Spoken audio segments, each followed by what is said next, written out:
रामनवमी निमित्त आमच्या गावातून पालखी जाते बरं का.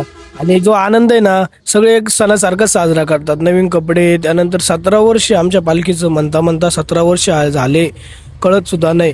शेवटी पालखीला आपण पण कांदा लावला निघालो. ओम सायरा मित्रांनो, आता आम्ही चाललोय पालखी सोबत आणि प्रत्येक जण कोणाचे ना कोणाचे काहीतरी अपेक्षा घेऊन चाललंय पालखीत. कोणाचे काही अडचणी आहे, कोणाचे काही प्रश्न आहे जे बाबाकडे घेऊन चालले आज पालखीच्या स्वरूपात. आता तुम्ही कोणत्या एरियातून येतात आणि तुमच्याकडे पालखी जाते का शिर्डीला, कमेंट करून सांगा बरं पटकन.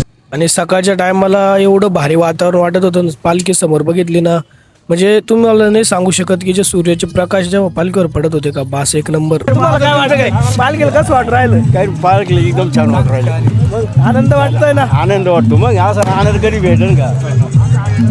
मग आपण प्रसादाचा आनंद घेतला आणि निघालो पुढं. मित्रांसोबत आहे ना, पालखीचा आनंदच वेगळा राहतो बरं का.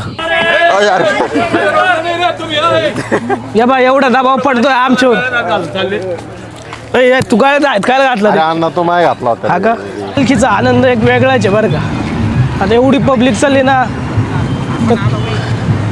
तर आता तुम्हाला सांगूच शकत नाही, शब्दात काही गोष्टी बोलता येत नाही असं म्हणतात. का रे भाऊ? येण्यासाठी म्हणजे आता आम्ही पालखीला चाललोय, पण पुण्याचं काम आमच्या मित्रांनी केलं भाऊ. श्यामा धन्यवाद बरं का. चहा कसं वाटलं पिऊन? बघ क्वालिटी आणि क्वांटिटी फुकटचं एक नंबरच वाटत. पाय तर खूप दुखू राहिले, पण जसं साईबाबाचं मंदिर जवळ येतंय ना, तसा आनंद आहे ना, कुठं जातो म्हणजे तू कुठे कुठं गायब होते कळतच नाही. आता पालखी आम्ही नाश्त्याच ठिकाणी थांबलो, आता बघू. मग इथं आमच्या सर्व गावकऱ्यांनी एवढा आनंद घेतला का बस. मंदिरापाशी आमची पालखी पोहोचती आणि आम्ही सर्व मित्रमंडळ आहे सोबत, काही मजाक मस्ती करतात तर कधी आनंद घेऊन चाललाय बस. आणि काहींचं टेन्शन येतात दत्तू भाऊचं. आमचं खूप टेन्शन असतं आयुष्यात.